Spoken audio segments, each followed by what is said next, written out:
Olá pessoal, aqui é a Isa do canal Isa Fatos Bizarros e hoje eu vou contar relatos assustadores que aconteceram em fazendas. Não se esqueçam de deixar o like, se inscrever e comentar aí embaixo o que você achou. Relato 1: O eco da fazenda perdida. No interior de uma pequena cidade esquecida pelo tempo, havia uma fazenda, conhecida como Fazenda das Sombras. Seu nome já provocava arrepios, mas o que realmente assombrava a região eram as histórias contadas por gerações. Sussurros sobre uma noite fatídica em que toda uma família desapareceu sem deixar vestígios. Desde então, o local estava abandonado, engolido por árvores retorcidas e pela névoa que teimava em nunca dissipar. Em um outono particularmente sombrio, um grupo de pesquisadores chegou à cidade. Eles eram especialistas em fenômenos sobrenaturais e estavam determinados a desvendar o mistério da Fazenda das Sombras. Entre eles estava Clara, uma jovem historiadora fascinada pelas lendas locais, e Davi, um cientista cético que acreditava que tudo podia ser explicado pela lógica. A chegada. A caminhada até a fazenda já era desafiadora.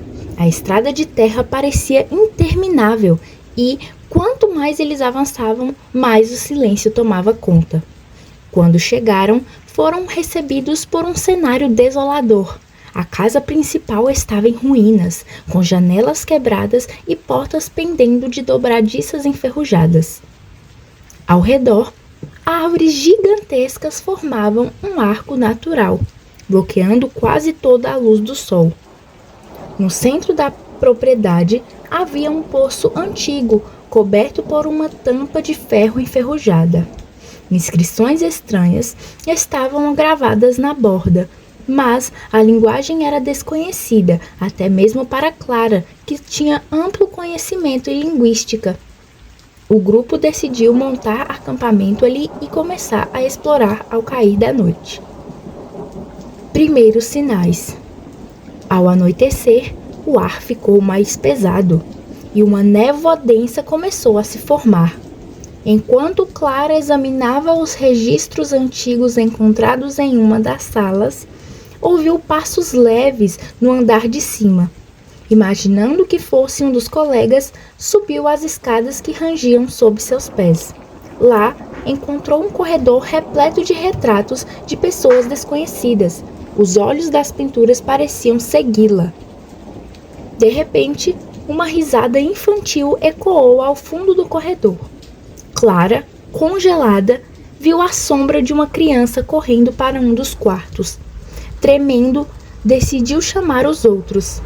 Quando Davi chegou, encontrou a jovem pálida e em estado de choque. Ele tentou acalmá-la, mas, enquanto discutiam, todos ouviram a mesma risada, desta vez vindo de fora da casa. A descoberta do poço. No meio da noite, um dos pesquisadores, Rodrigo, desapareceu sem deixar rastros. O grupo procurou por ele freneticamente, mas tudo indicava que ele havia se aproximado do poço. Ao removerem a tampa, sentiram um vento gélido subir das profundezas, acompanhado de um som que parecia uma mistura de vozes e lamentos. Usando uma corda, Davi desceu até o fundo do poço, enquanto os outros seguravam a extremidade.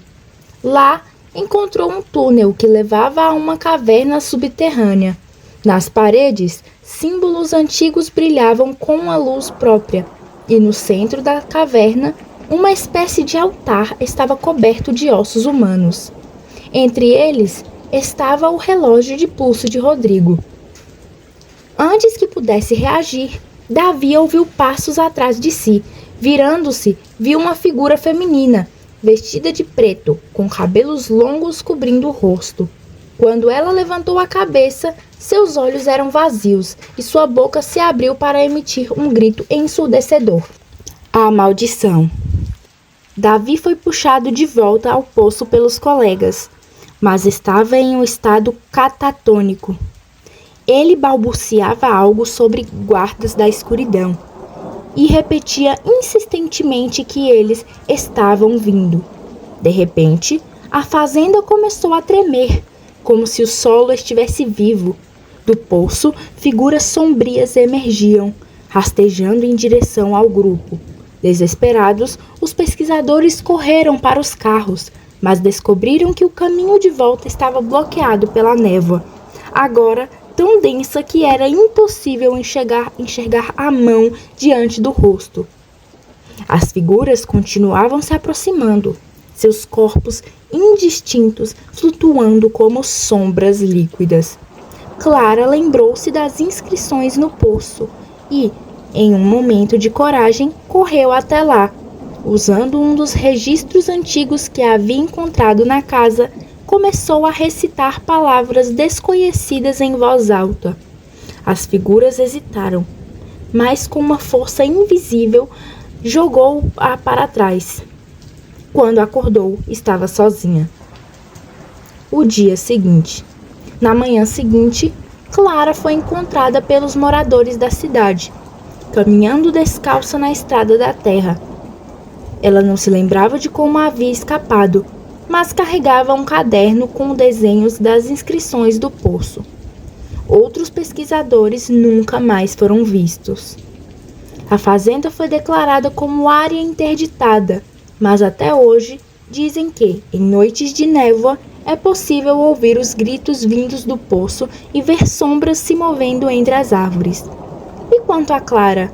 Ela desapareceu meses depois, deixando para trás apenas um bilhete com as palavras: "Eles sempre voltam". Relato 2. A maldição da Fazenda dos Lobos.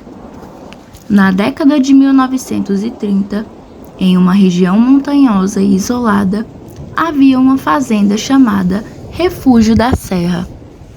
Ela era cercada por densas florestas e conhecida pelo silêncio perturbador que a envolvia.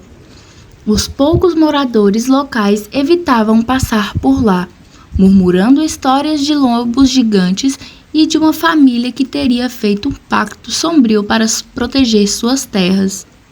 Por anos, a fazenda ficou abandonada, mas, na década de 1970, um grupo de jovens ambientalistas decidiu usá-la como base para estudar a fauna local. O grupo era liderado por Helena, uma bióloga apaixonada por lobos, e seu namorado, Gabriel, um fotógrafo aventureiro. Ambos estavam determinados a provar que os lobos da região não eram os monstros das lendas. Chegada à fazenda. Quando chegaram, a fazenda estava em ruínas. O casarão principal ainda mantinha sua estrutura, mas as paredes estavam cobertas de musgo e rachaduras. Ao redor, árvores antigas pareciam dobrar-se sobre a propriedade, criando um ambiente sufocante. Logo na primeira noite, algo estranho aconteceu. Enquanto jantavam ao redor de uma fogueira, ouviram um uivo vindo das montanhas. Helena sorriu, acreditando ser um lobo, mas Gabriel notou algo diferente. O som era mais grave, quase humano, e parecia mais próximo do que deveria. Ao explorarem a área, no dia seguinte, encontraram pegadas enormes no barro, maiores do que qualquer animal que conhecessem. Gabriel tirou fotos e comparou com registros, mas não conseguiu identificar a espécie. Os avisos. Um dos moradores mais velhos da vila, um homem chamado Senhor Elias, apareceu na fazenda poucos dias depois. Eles estavam visivelmente agitados e implorou para que o grupo deixasse o local. Contou que, décadas atrás, a família que vivia ali havia sido encontrada morta em circunstâncias inexplicáveis. As autoridades acreditaram que lobos haviam atacado, mas Elias tinha outra versão. Eles invocaram algo naquela floresta, algo que não era natural. E agora, quem fica aqui nunca mais volta mesmo. O grupo ignorou o aviso, considerando-o superstição. Helena, em especial, estava determinada a desmitificar as histórias. Estranhas aparições. Na terceira noite, enquanto Gabriel fotografava as estrelas, viu algo se movendo na borda da floresta. Usando a lente da câmera, tentou focar, mas o que viu fez seu coração gelar. Uma figura alta e esguia, com olhos amarelos brilhando na escuridão. Quando chamou os outros, a figura desapareceu. Helena descartou como imaginação, mas, naquela mesma noite, um dos membros do grupo, Mariana, desapareceu. Suas coisas estavam intactas, mas não havia sinais de lutas. Apenas um rastro de pegadas enormes levava até a floresta. O ritual esquecido. Enquanto procuravam por Mariana, Gabriel e Helena encontraram um diário antigo na casa principal. Ele pertencia ao patriarca da família que morou ali, e as últimas páginas descreviam um ritual realizado para proteger a terra dos invasores. Segundo o diário, eles invocaram a entidade chamada Guardião da Floresta, mas não conseguiram controlá-la. A entidade exigia sangue como pagamento e, quando não era alimentada, caçava por conta própria. O diário também mencionava um círculo de pedras na floresta, usado para o ritual. Gabriel convenceu Helena a investigar, mesmo contra o bom senso. O círculo de pedras. No coração da floresta, encontraram o círculo. As pedras estavam cobertas de símbolos estranhos e o chão era escuro, como se estivesse queimado. No centro havia ossos espalhados, tanto de animais quanto humanos. Helena tentou tirar fotos, mas a câmera de Gabriel parou de funcionar misteriosamente. Foi então que ouviram o som de passos pesados ao redor. As árvores pareciam fechar-se sobre eles, e a figura que Gabriel vira antes emergiu das sombras. Ela era imensa, metade homem, metade lobo, com garras que brilhavam sob a luz fraca da lua. Helena tentou recuar, mas a criatura avançou, seus olhos fixos nela. Gabriel, em um ato de desespero, gritou para atrair a atenção da criatura e correu em direção do círculo de pedras. A criatura o seguiu, mas parou abruptamente ao cruzar o limite das pedras, como se estivesse presa ali. A escapada. Gabriel e Helena fugiram de volta para casa, mas o restante do grupo havia desaparecido. Eles não tiveram escolha a não ser sair da fazenda a pé, seguindo pela estrada principal.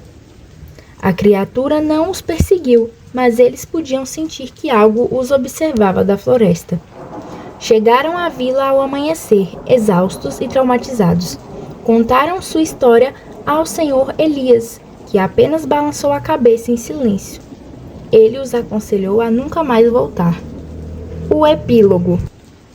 Helena tentou denunciar o ocorrido às autoridades, mas ninguém acreditou. As fotos de Gabriel estavam borradas, e os registros da fazenda desapareceram misteriosamente. Alguns meses depois, Gabriel foi encontrado morto em seu apartamento, com marcas de garras no peito. Helena desapareceu pouco tempo depois, deixando para trás apenas uma nota que dizia: "O guardião nunca dorme". A Fazenda dos Lobos permanece de pé até hoje, envolta em lendas e mistérios. Dizem que, nas noites mais escuras, os uivos ainda ecoam pelas montanhas, avisando aos curiosos que fiquem longe.